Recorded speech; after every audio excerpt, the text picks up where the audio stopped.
예수 그리스도의 고난에 대해서 상세히 기록되어 있고 28장은 부활에 관하여 상세히 기록되어 있습니다. 고난이 부활보다 훨씬 많은 구절을 차지하고 있다는 것 여러분이 아실 것입니다. 고난이 없는 부활은 존재하지 않습니다. 또 부활이 없는 고난은 쓸모가 없게 되겠죠. 그런데 유대인들에게 고난은 필요한 것이기 때문에, 우리들에게 필요한 것이기 때문에 마태는 27장을 훨씬 길게 써 내려가고 있는 것을 볼 수 있습니다. 오늘은 한 토막 한 토막 이렇게 살펴보도록 해서 27장 고난에 대해서 마무리를 져보도록 하겠습니다. 새로운 각도로는 보지 않겠습니다. 여러분의 성서를 이해를 돕기 위해서 한 절 한 절씩만 살펴보도록 하겠습니다. 이제 가룟 유다가 예수님을 팔고 잡혀옵니다. 그리고 27장 1절에 새벽에 재판이 이제 시작합니다. 예수님께서 잡히신 후로 곧바로 재판이 거행되는데, 우리가 알다시피 새벽의 재판은 불법이 되겠습니다. 불법으로 예수님을 잡아서 이제 신문하고 넘기고 고난을 받게 되는 것입니다. 이제 유대 종교자들이 그 당시로는 정치인이라고도 할 수 있겠죠. 정치와 경제가, 정치, 경제, 교육 모든 것이 하나로 되어 있는 시대였기 때문에. 그런데요, 오늘 우리가 많은 사람들이 생각해 보아야 할 것입니다. 불법으로 이루어지는 것은 법의 효력이 가지고 있지 않는 상식적인 일입니다. 불법으로 얻어지는 정보와 그리고 증거는 채택되지 아니합니다. 그런데 불행하게도 이들은 불법으로 예수님을 잡아주기 위해서 이제 새벽에 이제 재판이 거행되는 것을 알 수가 있습니다. 그랬더니 3절에 이제 가룟 유다가 예수의 그가 잡혀서 이제 고난을 정죄됨을 보고 이제 가룟 유다는 뉘우치고 은 30을 대제에서 줬더니 우리는 그거 필요 없다고 그랬더니 성소에다 던져버리고 목매어 자살하게 죽게 됩니다. 그래서 뉘우쳤다 이렇게 되어 있는데, 이 말의 의미는 번역은 이렇게 하면 안 되겠고요. 후회했다, 원어로 보면 그렇게 되어 있습니다. 그러니까 죄를 뉘우치지 아니했다는 것입니다. 유독 아마 가룟 유다는 그것도 가룟 유다도 용서함 받을 수 있는데 뉘우치는 건 아니고요. 이렇게 우리는 뉘우쳤다고 했지만 후회했다 이렇게 봐야 되겠습니다. 그는 결코 죄를 고백하지 아니했습니다. 그랬더니 이제 제사장이 그걸 거두어 가지고 거기 이제 핏값이라 하고 성전고에 둠이 옳지 않다 하고 이것으로 토기장의 밭을 샀다는 것을, 그래서 그걸 나그네 묘지로 삼아버렸어요. 이걸 그냥 성전고에 두면 안 되겠다. 자기도 그래가지고 그냥 밭을 사서 나그네 묘지의 밭으로 사서 오늘날 토기장의 밭값으로 주었으니 주께서 명하신 바라. 근데 9절에 이건 에레미야 선지자의 말씀으로 이루어진 거라고 우리 성경은 기록하고 있고, 또 사본에도 그렇게 되어 있어요. 그런데 이것은 스가랴 11장이 기록되어 있습니다. 예언되어 있어요. 이미 스가랴에서의 이제 예수님이 은 30에 팔린다고 예언이 되어 있어요. 스가랴 11장에. 그렇다고 하면 예레미야서가 아니라 이렇게 사본이 틀린 거라고 봅니다. 아마 이 사본을 베낄 때, 그 서기관들이 베낄 때 아마 그 스가랴서 11장인데 착각을 하고 아마 예레미야로 쓰지 않았나. 사본은 틀릴 수 있어요. 그러나 원본은 없습니다. 성경 66권에 원본은 하나도 없어요.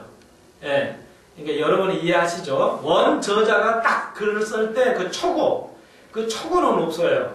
사본이 다 베낀 겁니다.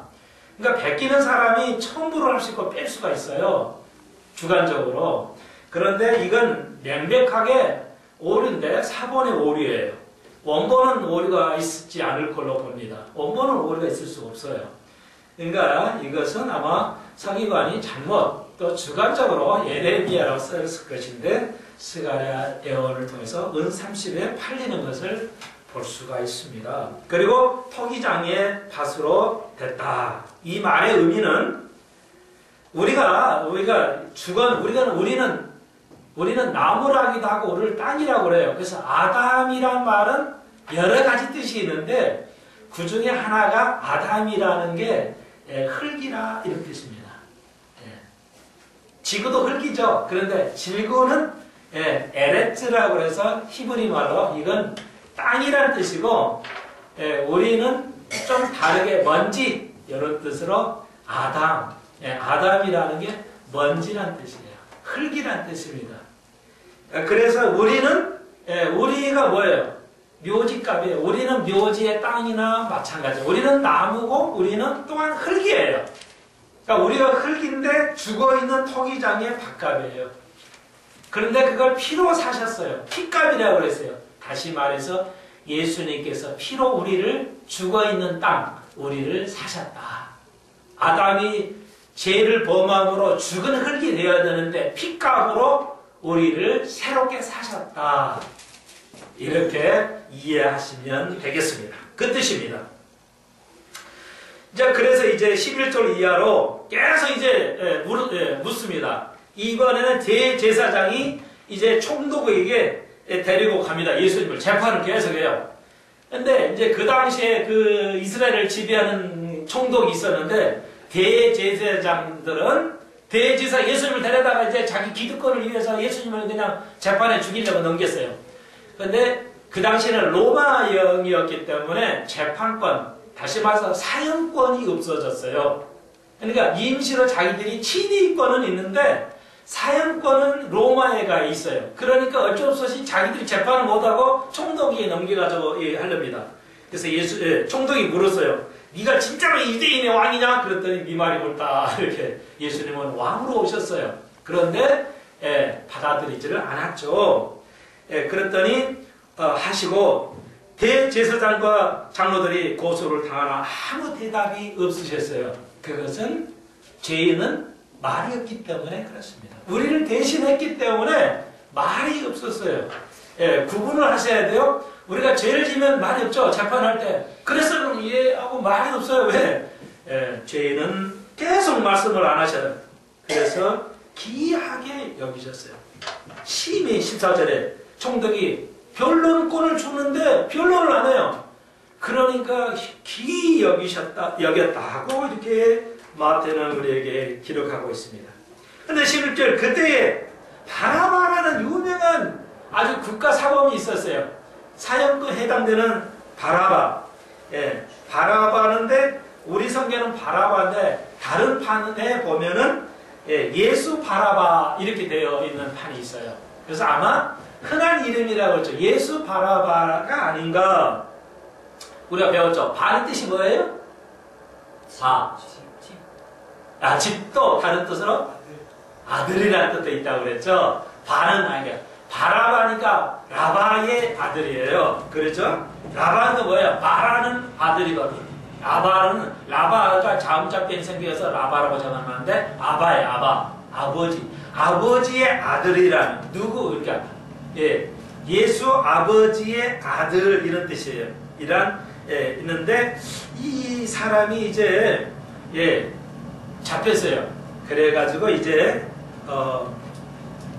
두 사람 중에 할 수 없이 재판을 해서 넘겨야 되겠는데 재판의 관례상 명절에는 한 사람을 놓아주는 관례가 있기 때문에 이제 자꾸 재판을 이제 잘 알죠. 이 총독이 알기 때문에 죄가 없다는 걸 알기 때문에 이렇게 해서 바나바 이제 그래서 바라바하고 참 예수인 예수하고 예수로 가장한 바라바 두 사람 중에 할 수 없이 이제 재판을 해야 되겠고 그래서 이제 두 사람을 중에 어느 사람을 놓아주라 하니까 온 백성이 25절 다 대답하여 가로되 그 피를 우리의 자손에게 돌리셔요 하면서 바라바를 놓아주고 예수는 십자가의 못을 받게 됩니다.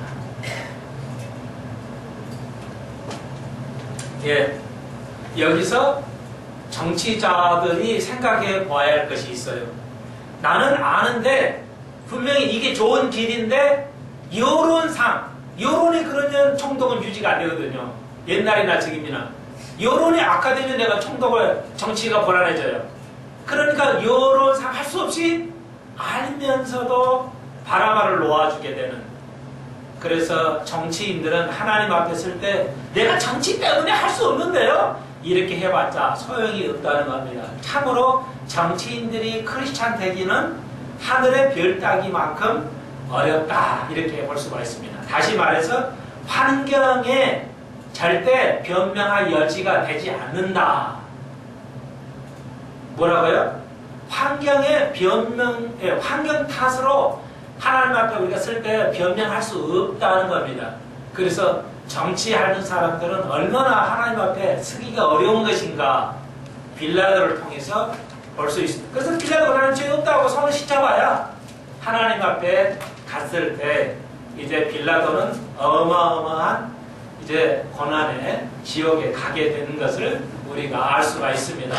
예, 환경이 여러분을 변호하지 않습니다. 예. 그리고 백성들이 그러면서 그 피를 우리 자손에 돌려달라. 그래서 많은 사람들이 저도 그랬습니다만은 예. 오늘 유대인들이 오전에 배웠지만 600만 명이 희생을 당했어요. 그래서 이제 이거 봐라, 우리 자손에게 돌리라고 그래가지고 예수님이 이제 40년 후에 AD 70년에 100만 명이 죽어요. 예루살렘에 있는. 그러니까 인구 다 죽었다는 얘기입니다. 거의 도망간 사람 얘는 다 죽었어요. 40년 후에 AD 70년에 100만 명 죽어요. 그리고 히틀러가 2000년 후에 600만이 죽어요. 예, 이게 그렇게 해석을 해야 되겠느냐? 예, 그것은 무리한 해석이다. 여기는. 이거 굉장히 중요한 얘기입니다. 조금 다룰 것인데요. 그래서 이 사람들이 그렇게 했어요. 온 백성이 제사장들이. 예수의 못 박는 거에 대한 죄값을 우리하고 우리 후손들에게 돌리라고 그랬어요. 그래서 대부분 그렇게 해석을 하고 있는데, 예, 그것은 옳지 않다고 봐야 되겠습니다. 왜 그러냐? 과연 하나님께서는 우리의 잘못을 후손에게 전가할까요? 안 할까요? 전가하지 않습니다. 그렇기 때문에 그러면 왜 그렇게 엄청난 일이 일어났습니까? 그들은 죄가 있기 때문에 그렇게 엄청난 고생을 했겠지만 우리는 유대인들뿐만 아니라 모든 백성은 고난을 받습니다. 광주 민주화 운동에 많은 사람이 희생했어요. 3.1절에 그랬고 많은 나라들도 수없이 수십만 수백만이 죽어갔기 때문에 일일이 그것이 왜 그러냐 아마 죄가 있겠지만 우리는 알 수는 없다는 것이죠. 분명한 것은 하나님께서는 그 사람의 죄를 후손에게 전가하지 않는다는 것이죠. 그 입장이 봤을 때 이 해석은 옳지 않다 볼 수가 있습니다. 그러므로 다른 말로 말씀드리면 자녀의 죄를 부모가 책임지지 아니한다. 이렇게 말씀드릴 수 있습니다. 자녀가 죄를 범하고 예수를 믿지 않는 것에 대해서 부모의 책임이 있지 않습니다. 여러분이 책임감을 가질 수는 있지만 가르치셨다고 한다면, 전했다고 한다면 여러분은 자녀의 잘못에 관하여 책임이 있지 아니한다. 하나님은 부모에게 책임을 묻지 아니하신다. 이렇게 볼 수 있고, 부모가 잘못했기 때문에 자녀가 오늘날 고통을 받는다. 그것도 결단코 있을 수 없는 일이다. 이렇게 이해하시는 것이 좋겠습니다. 우리 조상이 잘못했기 때문에 오늘 엄청난 고난이 있었다. 내가 잘못했기 때문에 오늘 자식들이 잘 성공하지 않는다. 그것은 세상의 관념이 되겠습니다. 우리는 결단코 하나님께서는 아버지의 포도주 마시고 이가 시다는 게 아이가 시다고 하지 않습니다. 예, 물려가지 아니한다. 이렇게 말씀드릴 수가 있습니다. 그러나 우리가 부모로서의 책임을 우리가 또 가지고 있어야 되겠죠. 그건 뭐 사실이죠. 그러므로 부모가 잘못할 때 진언을 하셔야 돼요. 자녀들이 부모에게 간곡한 진언이 있어야 됩니다. 그리고 자녀가 잘못할 때 부모가 분명히 그 잘못을 깨달을 수 있도록 이야기해야 됩니다. 우리나라 사회 혈통사이기 때문에 아주 어렵죠. 윗사람을 이렇게 진언 한번 하기도 어려운 건 사실이에요. 그러나 우리는 어렵지만 우리가 천년왕국에 들어가고 천국에 가면 부자간의 관계는 끝나게 됩니다. 영의 세계는 동일하기 때문에 그렇습니다. 그러므로 오늘 거기만 천국이 아니라 이 땅도 천국이기 때문에 오늘 우리는 이 아이를 내 마음대로 나무래고 내 마음대로 소리 질러대고 이렇게 해서는 아니 되겠습니다. 영은 똑같은 영이기 때문에 그 아이를 존중해 줘야 되겠습니다. 이해하시겠죠? 예. 필요할 때만 매질을 하시되 매질을 안 해도 문제야. 그러나 이제 반드시 아이를 잘 하나님의 말씀으로 양육해야지. 또 이렇게 또 여러분이 무슨 문제가 있으면 부모로서 아이를 가르치지 않고 화가 나니까 그냥 한다나 말한다. 말을 안 한다. 그것도 죄가 되겠습니다. 여러분 부부가 싸우면 뭐예요? 어떤 사람은 한다고 말 안 하죠. 그 무서운 죄 짓는 겁니다. 잘못하고 있는데 가르치지 않아요. 부모의 죄입니다. 부모가 잘못하는데 아이가 눈을 감고 있어요. 그게 죄입니다.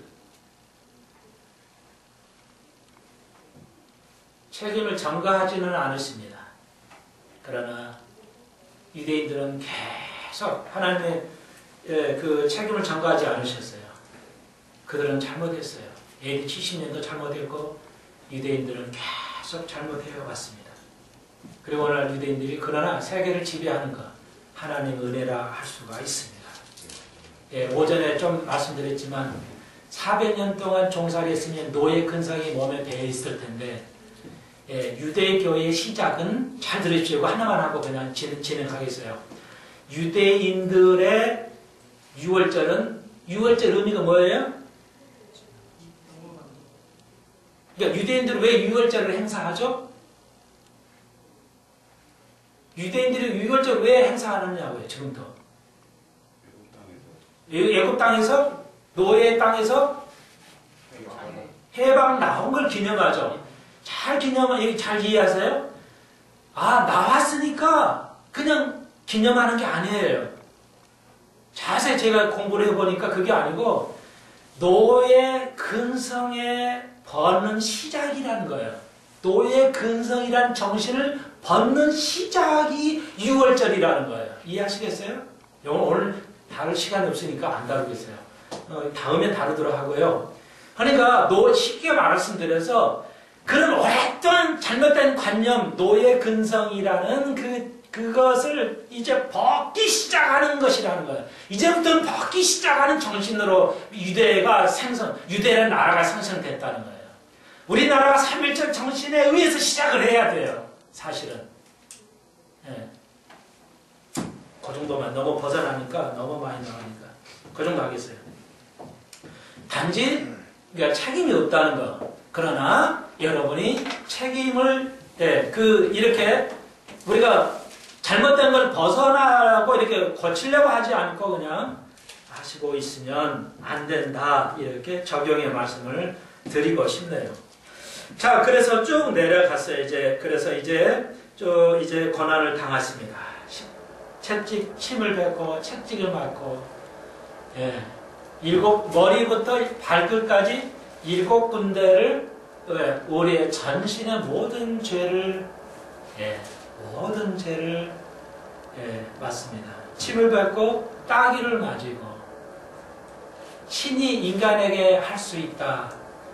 아마 그 사람은 어마어마한 이제 고통을 겪게 될 것입니다. 무서운 일이죠. 이 모든 것이 이렇게 무서운 거예요. 자, 그래서 이제 감난산으로 골고다로 향해 십자가를 지고 가시고 중간에 질 수가 없어서 구레네 사람 6월짜리이기 때문에 구레네 사람 시몬이라는 사람이 와서 이제 병정이 로마 군병이 손에 딱 창을 대면은 대신 지는 겁니다. 지고 가서 우리가 지어야 할 십자가를 주님께서 대신 지신 것이죠. 그래서 시몬은 후에 훌륭한 죄의 십자가를 짐으로써 예수의 사람이 되었죠. 오늘 우리가 시몬처럼 십자가를 짐으로써 훌륭한 하나님의 사람이 될 줄로 믿습니다. 그러고 예수님께서 말씀하셨어요. 나를 따르거든 나의 제자가 되거든 자기의 십자가, 나의 십자가를 지라고 그랬습니다. 오늘 많은 목회자들이, 오늘 많은 크리스천들이 십자가를 안 지고 편안하게 살려고 그래요. 예수를 믿으려고 그래요. 돈하고 예수의 십자가를 가지려고 그래요. 불가능한 겁니다, 여러분. 예수와 돈을 같이 섬길 수가 없습니다. 섬길 수 있으면 가능한데 그렇게 안 된다는 거예요. 여러분, 십자가를 안 지고 예수를 잘 믿으려고 그래요. 기이한 일이잖아요.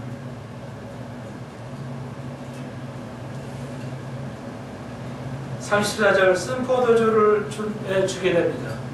일종의 마취제인데 주님께서 이것도 마시지 아니하심으로 인간의 어려움과 인간의 고통을 더 맛보시고자 하는 그리스도의 놀라움을 볼 수가 있습니다.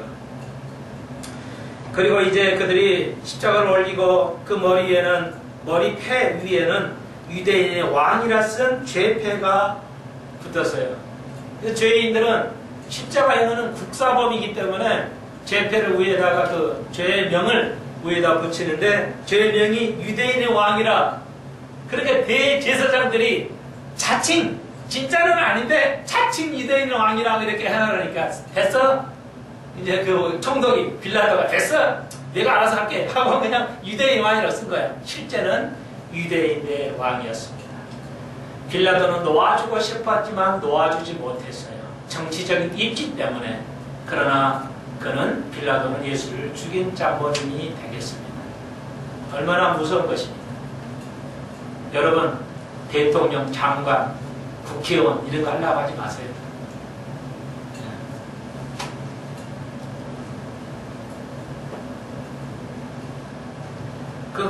아주 아닌 걸 하려고 할 때 어떻게 하겠어요? 내 정당이 아닌 것, 이거 잘못된 건데 가는데 내가 찬성하게 가야 돼요. 타협을 해야죠. 순간순간 타협을 해야 갈 겁니다. 많은 사람들이, 많은 훌륭한 사람들이 순간순간 타협을 해 갈 겁니다. 빌라도도 역시 마찬가지였어요. 그리고 한편에는 강도가 두 편인데, 오늘 두 강도를 마태는 한 강도가 우편하는 강도는 나중에 이제 죄를 잡아가고 회개하죠. 그리고 낙원에 이른데 그건 기록하지 않아요, 마태는. 근데 마태는 두 강도가 비난했다, 예수님을. 당신이 메시아라면 우리를 좀 살려봐. 내려가게 해, 십자가에. 그런데 예수의 십자가의 고통 속에서, 그 짧은 속에서 오른편의 강도는 깨닫고 용서를 구할 때 오늘 낙원에 거하는 복은 다른 복음서에 기록되고 있습니다. 여러분,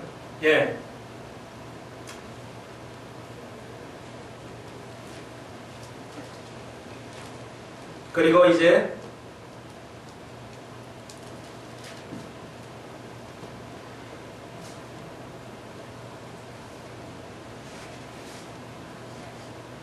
쭉 넘어가서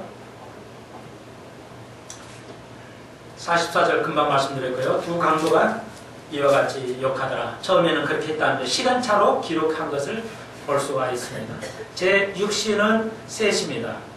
그래서 오후 9시, 9시요. 오후 9시에서, 오전 9시에서 오후 3시, 6시간의 사이에 예수님은 죽음을 당하게 됩니다.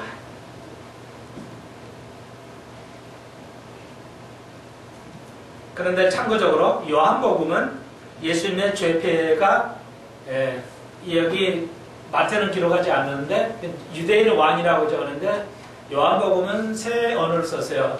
히브리어하고 라틴어 그리고 헬라어 세 가지로 세 말로 이렇게 썼다 됩니다. 그러니까 공식적인 행사는 공용어를 쓰기 때문에 분명히 히브리어, 라틴어는 로마 언어를 라틴어라고 그래요. 그리고 그리스 언어를 헬라어라고 하고요. 세 언어로 제패를 썼다는 것이죠. 다시 말해서 예수님 시대에 히브리어가 상용화되어 있고 공식 언어라는 것을 분명히 보여줍니다. 그래서 요즘 제가 히브리어를 좀 강조해서 설명을 좀 드리고 있습니다. 기회가 되는 대로. 참고하시고, 이제 예수님은 반 사이에 불법으로 재판이 이루어지고, 죄가 검증되지 않고 증인되지도 않았음에도 불구하고 그들은 밀어붙입니다. 그래서 이제 십자가에 달려 돌아가시고 그때 시작이 오전 9시에서 오후 3시, 6 사이에 짧은 시간에 돌아가시게 됩니다. 여러분 십자가는 하루 이틀도 가요. 오래 갑니다. 사람은 이렇게 죽지 않으려 하기 때문에 그래서 여기다 이제 보통 여기다보다는 삐지니까 여기다가 못을 박아요. 피가 냄새 나니까 파리들이 와서 이 파리들에서 이 얼굴에나 있는 등에 엄청나게 달라붙을 거예요.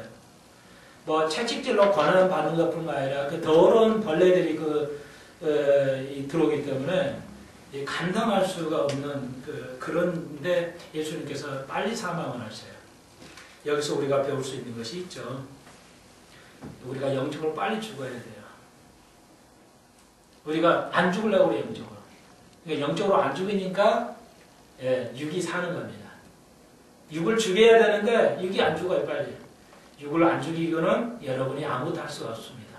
오늘날 목회자들이 육을 죽일 생각을 안 하고 목회자에 뛰어들어갑니다. 불행한 일이죠. 여러분, 하나님의 기독교 사회는, 기독교는 뭐냐? 내가 육이 빨리 죽을 때 영이 영적으로 내가 빨리 죽는 겁니다. 그게 시작이자 마지막이다. 이렇게 볼 수가 있습니다. 예수님께서는 고통 때문에 빨리 죽으신 게 아니고 영적으로 빨리 죽은 것을 우리에게 십자가를 통해서 가르쳐 주십니다. 그러면서 46절에 엘리엘이 라마 사박다니 하시니 번역하면 나의 하나님 어찌하여 나를 버리시나이까 하는 뜻이더라. 엘리엘이 라마 사박다니는 아람어입니다. 예수님 시대에 공용어로 히브리어나 아람어로 썼는데 이게 아주 학자마다 첨예하게 대립되어서 아주 제가 주장은 못하겠는데 예수님의 시대에 유대인들에게는 히브리어를 쓰고 있는 것이 곳곳에서 보입니다. 그러므로 성경은 히브리어로 신약과 구약을 다 히브리어 개념으로 다 쓰였고요. 신약이라 하더라도 그리고 상용의 말은 아람어로 했을 것으로 보이고 그리고 글은 헬라어로 보통 썼고 로마에서 칙령을 내릴 때 로마 언어로 썼겠죠. 아마 그래서 세 개를 공용어로 거의 썼을 걸로 보이고요. 고대 2000년 전이면 옛날에 미개인들 아니야? 그러니까 모를 거야. 미개인이 뭘 알아? 이럴 수 있는데 요즘 젊은이들은 많이 정확하게 알죠. 과학을 보면 발달되어 있지만 언어학에 볼 때는 전혀 발달되어 있지 못합니다. 그러므로 히브리, 헬라, 라틴어는 인간이 만들 수 없는 어마어마한 복잡성을 띠고 있는 최고의 언어가 되겠습니다. 히브리나 헬라어나 라틴어를 안 하면요 학자를 할 수가 없습니다. 우리나라는 그냥 대충 배우면 박사학위 받는데 미국에서 박사학위를 받으려면 제대로 받으려면 이 세 개 언어 히브리, 헬라, 라틴어 그리고 우리는 영어를 해야 되니까 4개 언어를 못하면 학자 끼지도 못합니다. 그러니까 대단한 한번 생각해 볼 필요가 있습니다. 고대 사회에서 어린이로부터 다양한 언어를 가지고 있었다. 그리고 이스라엘은 이 다양한 언어를 어린 아이들로부터 다양한 여러 개그를 언어를 했기 때문에 오늘 미국의 세계에서 이스라엘이 훌륭한 나라로 아직 자기 매김을 하고 있다. 늘 기에서 말씀드리죠. 어린 아이들에게서부터 무리하지는 않지만 다양한 경험과 언어의 교육은 참으로 크다 할 수가 있습니다. 엘리 엘리 라마 사박다니 어찌하여 나를 버리시나이까. 이것은 아람어입니다. 특별히 헬라어로 썼기 때문에 아람어를 모르는 사람이죠. 특별히 이렇게 쓴 것은 번역한 것은 사실입니다. 그러므로 아람어도 그러면 아람어는 어떻게 됐나요? 지금 사라졌고 거의 1300년까지 존재하다 사라졌고 지금 아랍어 거의 같은 언어입니다. 거의 같은 언어인데 아랍어로 대체되어 있고 극소수만이 아직도 그 언어가 공존하고 있다고 합니다. 참고적으로요. 고통의 표시죠. 이것은 어찌하여 나를 버리시니까. 다시 말해서 예수님께서 구약의 말씀을 성취한 거죠. 구약의 고난을 당해야 된다는 것이죠. 그게 400번 나오고 재림으로 오시겠다는 것이 대략 400번 나와요. 그러므로 초림과 재림은 거의 동등한 수로 구약에 언급되고 있습니다. 그러므로 다시 오실 예수님 우리는 믿습니다. 구약의 언어를 성취했다. 그리고 예수님께서 부활하신 7년의 그 7개의 말씀이 따로 분리되어 있는데 기회가 될 때 7년을 통해서 다시 한번 따로 배울 시간을 갖도록 하겠습니다. 시간이 없으니까요. 계속 있으면 집사님도 저희가 불편하니까 당신의 말은 좀 반복이 심해. 알고 있어요? 나도 알고 있어. 근데 이게 안 돼. 어떻게 하든 싫어하면 고치려고 예를 쓰는데요. 오늘도 잠이 안 와가지고 주님 고쳐주옵소서. 성령이 이끌어 가시는 것 같은데 싫어하다면 고쳐주옵소서. 그래서 시간을 좀 될 수 아끼려고 예를 쓰고 있습니다. 이해해 주시고요. 그냥 시간이 없으니까 넘어가도록 하겠습니다. 그랬더니 51절 성소가 위로부터 하나님께서 직접 위에서 밑으로 찢으십니다. 성소를 약 40cm 두꺼운 천으로 성소와 지성소가 연결이 막아져 있는데 이제는 우리가 직접 하나님께 나아갈 수 있는, 교제할 수 있는 제사장이 필요하지 않은 새로운 시대로 가는 것을 보여주고 있습니다. 밑으로 찢어진 게 아니라 위에서부터 밑으로 찢으셨다는 것을 기억하시고, 그리고 무덤이 열리면 성도들의 몸이 많은 사람들이 일어났다는 거죠. 예수님이 부활하시니까요. 무덤이 열리면 자는 성도들이 몸이 많이 일어났다는 거예요. 자, 부활 먼저 나오죠. 예수님이 먼저 부활하신 거예요. 부활하니까 뭐예요? 잠자던 구약의 성도들이 많이 일어나가지고 예루살렘을 돌아다닌 거예요. 자, 예수님의 첫 부활이에요. 자, 계시록 우리가 배우죠? 계시록 우리가 진도를 좀 못 나가고 있는데, 자, 계시록의 첫 부활 진도 나가겠습니다. 20장으로 넘어가겠어요. 확 뛰어 넘어가지고. 자, 첫 부활에 참여하는 자가 복이 있다. 둘째 부활에 참여하면 돼요, 안 돼요? 안 됩니다. 둘째 부활 안 돼요. 부활이 좋은 것 같은데 둘째 부활이 안 돼요. 자, 그러면 첫째 부활이니까 많은 학자들이 첫째 부활만 있어요. 계시록은 둘째 부활이 없어요. 그러니까 첫째 부활이지 무슨 둘째 부활이 있냐. 그 말이 안 된다 그러는데 여기 보십시오. 만약에 첫째 부활이 예수님을 의미해요. 그러면 여기 그 다음에 많은 구약 성도들이 일어났다고 그러는데 그럼 이건 어디 부활에 넣어야 되냐. 들어갈 수가 없어요. 그러면 이건 말이 안 되는 거예요. 둘째 부활이 있어야지. 둘째 부활이라는 게 있고 예수님이 이후에 부활이 없는가? 있단 말이에요. 그러면 그 부활은 어떻게 계산하냐? 그러니까 첫째 부활에 모든 부활을 포함하는 겁니다. 교회 휴거까지. 그러니까 예수님 첫째 부활에 참여하는 것은 그 다음에 이 사람들 지금 마태복음에 그리고 교회의 부활, 휴거까지. 휴거는 부활하고 동의합니다. 그러니까 그 다음에 교회 휴거하고 거기 부활하고 이 여기 모두가 환란의 하나님의 예수 믿는 사람, 이것도 포함해서 첫째 부활에 포함이 됩니다. 둘째 부활은 구약부터 아담부터 죄지에서 구원받지 못한 자들, 천년 왕국 끝나고까지 구원받지 못할 자들은 신약 구약 구원받지 못한 자들이 두 번째 부활하는 겁니다.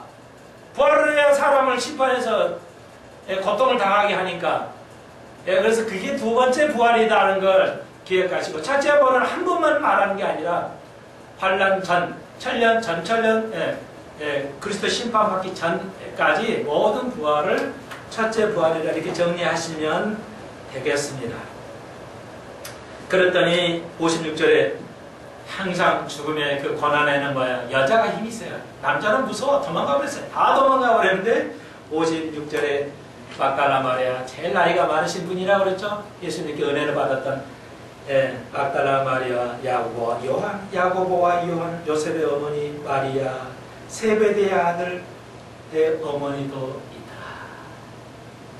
역시 교회는 어머니들이 있어요. 권사님들 얼마나 무게가 느끼시죠? 죄송해요. 교회는 어려울 때 제발 권사님 내 때려만 가지고 있으면 아무 소용없어요. 어려울 때 기도하고 흔들림이 없는 교회는 어머니가 필요해요. 그래서 교회를 헬라어로 에클레시아로 해요. 배웠죠? 에클레시아. 아로 끝나면 여성형이에요. 헬라어나 히브리어는 헬라어에서 아로 끝나면 에클레시아. 여성이에요.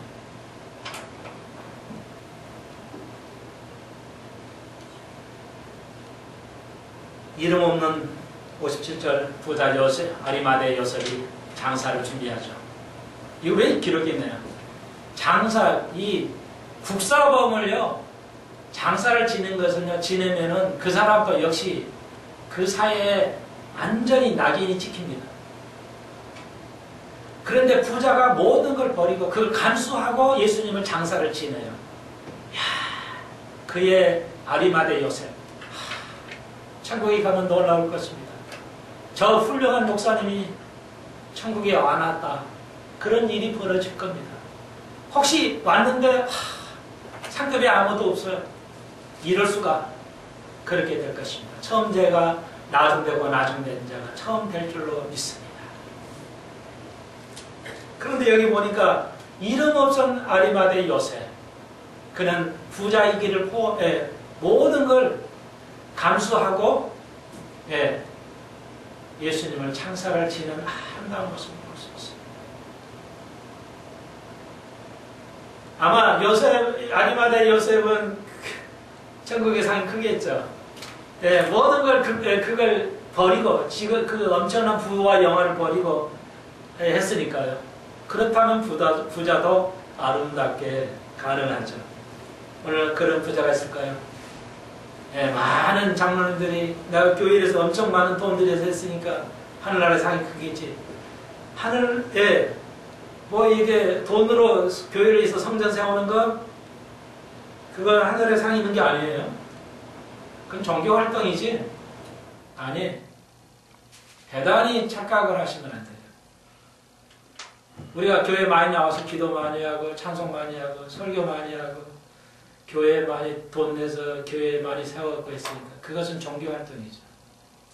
은혜에 감사할 수 있어서 하는 것이고 하늘의 상은 가장 귀중한 것이 뭐라고 그랬어요?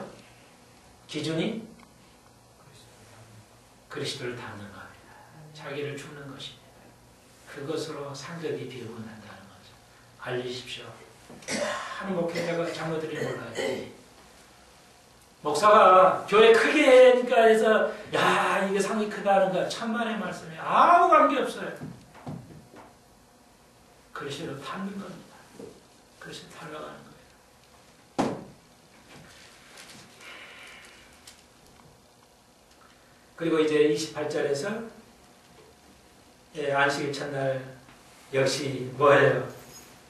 막달라 마리아하고 다른 마리아들이 성경에 많이 마리아가 나오죠. 무덤으로 달려갑니다.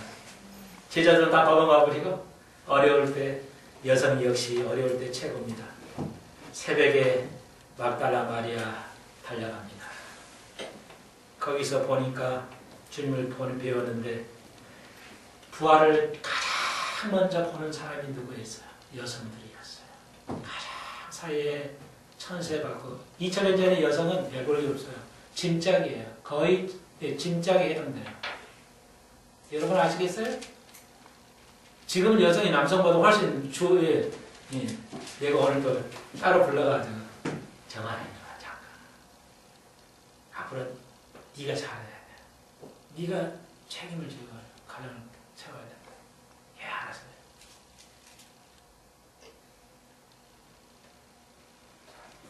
가장 2000년 전에는 여자는 짐짝이나 다름없어요. 물건이었어요. 부활의 가장 기쁨을 맛본 이들이 이 세상에서 가장 보잘것없는 사람이었어요. 예수의 나심을 제일 먼저 알았던 사람이 누구였어요? 가장 천민이란 목동들이었어요. 누가 휴거할 것이냐? 주의 말씀대로 살아가는 보잘것없는 인생일 것으로 믿습니다. 누가 부활할 것이냐? 제일 먼저 주님 앞에 제일 그분을 먼저 배울 거냐? 누가 주님을 제일 먼저 배울 수 있는 그 영예를 얻을 수 있을까? 많은 하나님의 선지자들이 주님을 바라봐. 아브라함이 뭐예요? 그 메시아를 만나기를 소망하고 살았어요. 히브리서를 보십시오. 하늘에서 그 메시아를 뵙기를 소망했습니다. 네, 오늘 여러분 다양한 방법으로 주님을 만나시기를 주의로 축원드립니다. 주님께서 여러분 다양한 방법으로 만나 주실 줄로 믿습니다. 그리고 여러분들이 말씀 안에 있으면 여러분이 두려워하는 어쩌든 하나님의 부활에 참여할 줄로 믿습니다.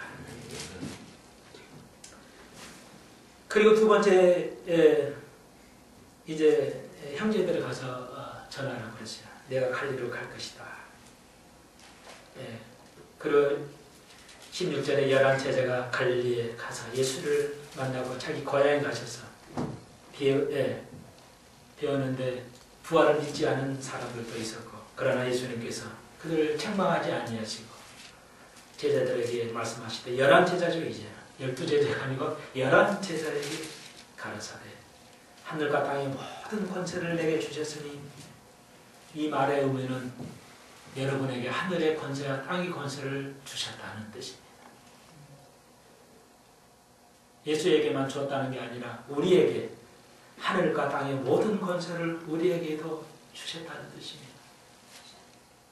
여러분은 그게 하나님의 나라예요. 그러므로 너희는 가서 내가 너에게 예수 주님께서 마지막 뭐라고 했어요? 너희와 항상 너희 앞길에 아무 문제가 없다 이렇게 말씀하셨어요. 마지막 절. 너희와 항상 함께 어려운 일을 당해도 내가 너와 영원히 항상 함께 있으리라. 주님 말씀하셨어요. 한번 나쁜 일이 일어나지 않는다고 말씀하지 않았었어요. 어떤 일이 일어나도 내가 너희와 영원히 항상 함께 있을 것인데 내가 하늘과 땅의 권세를 다 너에게 주노니, 그러므로 너희는 가서 명령문이죠. 모든 족속으로 제자를 삼아라. 명령으로 되어 있어요. 우리 문은 이렇게 안 되어 있잖아. 나머지는 다 준동사예요. 분사로 되어 있습니다. 그렇기 때문에 제자 삼는 것이 첫 번째 주님의 지상 명령이고 가장 우선한 것이죠. 교회에서는 제자를 삼는 것이 가장 우선합니다. 목사만 나온 게 제자가 아니에요. 예수의 그 길을 따라 그리스도를 닮아가는 것, 그것이 제자인 줄로 믿습니다. 그래서 그게 하고, 그래서 아버지와 아들과 성령의 이름으로 세례도 또한 주고 너에게 분부한 모든 것을 가르쳐. 왜 가르칩니까? 우리 성경이 이렇게 되는데 가르쳐 지키라고 그러는데, 이게 가르치는 게 우선이에요. 지키는 게 덜 우선입니다. 이게 무슨 무엇은 죄송합니다. 이게 가리키는 게 우선이 아니에요. 무슨 말이냐면 지키기 위해서 가리키라는 뜻이에요. 그러니까 이 말을 여러분 이해하셔야 돼요. 지키고 가리키고 따로 하는 게 아니고 왜 가리키냐 교회에서 행할 것을 가리키라는 거예요. 지켜야 할 것을 가리키라는 뜻입니다. 제가 가리키는 모든 건 여러분이 행해야 할 거예요. 그냥 배우는데 끝나는 게 아니라 행해야 할 것이다. 이렇게 주님 최후로 부활하시고 최후로 주님께서 우리에게 말씀하신 것 전도하라고도 아니고 제자 삼는 것입니다. 제자는 십자가를 지고 가는 겁니다. 오늘 많은 사람들이 십자가를 지려고 하지 않아요. 한 주간도 이 말씀을 이 두 절을 기억하시고 외우시면서 사실을 지어놓은 축원드립니다. 기도드립시다. 주님 감사합니다. 주님 부활하시고 우리에게 11제자의 우리에게 말씀하십니다. 내가 아버지를 그 하늘의 것에 땅의 모든 것을 받았어요. 내가 너희와 함께하마 우리에게 주시고 그리고 제자를 삼아 딱 끝까지 이 복음 가르쳐 지킬 수 있는 걸 가르치라고 하셨습니다. 우리가 배운 것 모든 걸 지킬 수 있는 것입니다. 그러므로 배운 걸 다 지켜서 하나님 우리가 부활에 참여하는 우리가 주님 제일 먼저 배우는 영광을 누리게 하여 주옵소서. 다음 주에 우리가 또 에스겔을 배울 때 지혜 주셔서 주의 말씀을 잘 배울 수 있도록 주여 인도해 주옵소서. 예수님의 이름으로 기도하옵나이다. 아멘. 감사합니다. 한 주간 평안하시기 바랍니다.